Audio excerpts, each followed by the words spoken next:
தென்னை சாகுபடி செய்யும் முன்னோடி விவசாயிகளே வணக்கம்.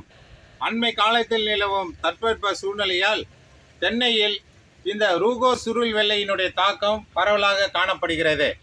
இது ஒரு சாறு உறிஞ்சும் பூச்சியாகும். இதனுடைய தாக்கத்தினால் இந்த இலைகள் எல்லாம் மஞ்சள் நிறமாக மாறி இந்த பூச்சிகள் வெளியிடும் கழிவுகளில் தேன் போன்ற திரவங்கள் இருப்பதால் இந்த கரும்பூஞ்சானங்கள் அதில் ஈர்க்கப்பட்டு இலைகள் முழுவதும் கருப்பு நிறமாக மாறி உணவு உற்பத்தி பெருமளவில் பாதிக்கின்றது. தமிழ்நாடு வேளாண்மை பல்கலைக்கழகம் பயிர் பாதுகாப்பு மையம் இந்த ரூகோ சுருள் வெள்ளைக்கான ஒருங்கிணைந்த மேலாண்மை முறைகளை வெளியிட்டுள்ளது. முதலாவதாக, இந்த தாக்கப்பட்ட தென்னை மரங்களுடைய அடிமட்டைகளில் வெறும் தண்ணீர் வைத்து தெளிப்பான் மூலமாக நன்றாக தண்ணீரை பீச்சி அடிக்க வேண்டும். இரண்டாவதாக, இந்த மஞ்சள் நிற ஒட்டுப்பொறியினை ஒரு ஏக்கருக்கு 20 என்ற எண்ணிக்கையில் 5 அடி நீளம் 1.5 அடி அகலம் என்ற அளவில் இந்த தென்னை மரத்தினுடைய அடி தண்டு பகுதியில் இதே மாதிரி நிறுவி அதன் மேல் விளக்கெண்ணெயை தடவினால் இந்த மஞ்சள் நிறத்திற்கு அந்த வெள்ளை ஈக்கள் எல்லாம் ஈர்க்கப்பட்டு அதனை கட்டுப்பாடு வந்துவிடும். இல்லை என்றால் இரண்டு மரத்திற்கு நடுவே இந்த மஞ்சள் நிற ஒட்டுப்பொறியை கட்டி 2 புறமும் விளக்கெண்ணெயை தடவி அதை கண்காணித்து அடிக்கலாம்.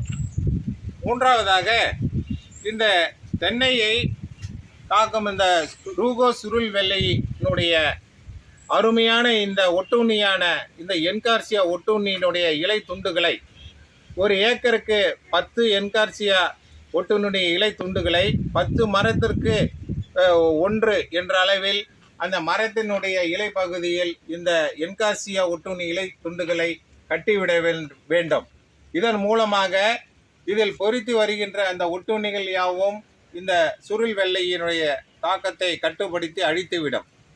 இறைவிழுங்கான அப்பட்டக்ரைசா என்ற அருமையான இறைவிழுங்கினின் முட்டைகளை ஒரு ஏக்கருக்கு 400 என்ற அளவில் அந்தந்த முட்டை அட்டைகளை சிறு துண்டுகளாக எடுத்து அந்த இலையினுடைய அடிப்புறத்தில் நன்றாக கட்டிவிட்டோமானால் அதிலிருந்து பொறித்து வர அந்த கிரப்புழுக்கள் இந்த ரூகோ சுருள் வெள்ளையினுடைய முட்டை குஞ்சுகள் ஆகியவற்றை கட்டுப்படுத்தும்.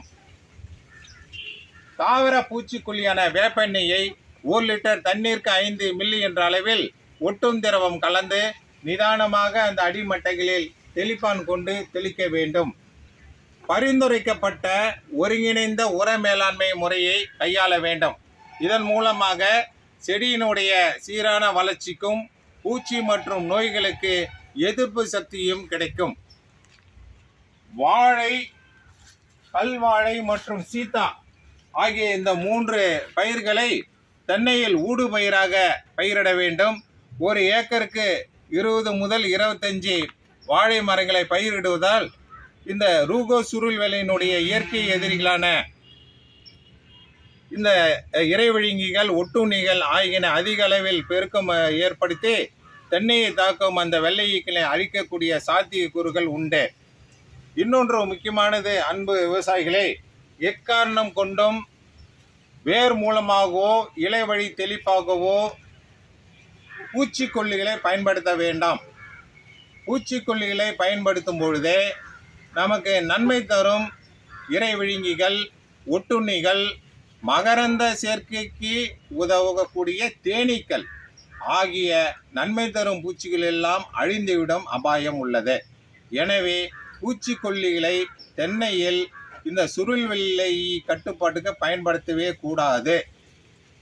இதன் மூலமாக இன்னொன்று, இந்த கரும்பூஞ்சானம் படலத்தை கட்டுப்படுத்த 1 லிட்டர் தண்ணீருக்கு இந்த மைதா மாவு கரைசலை ஒட்டுந்திரவம் கலந்து தெளிக்க வேண்டும்.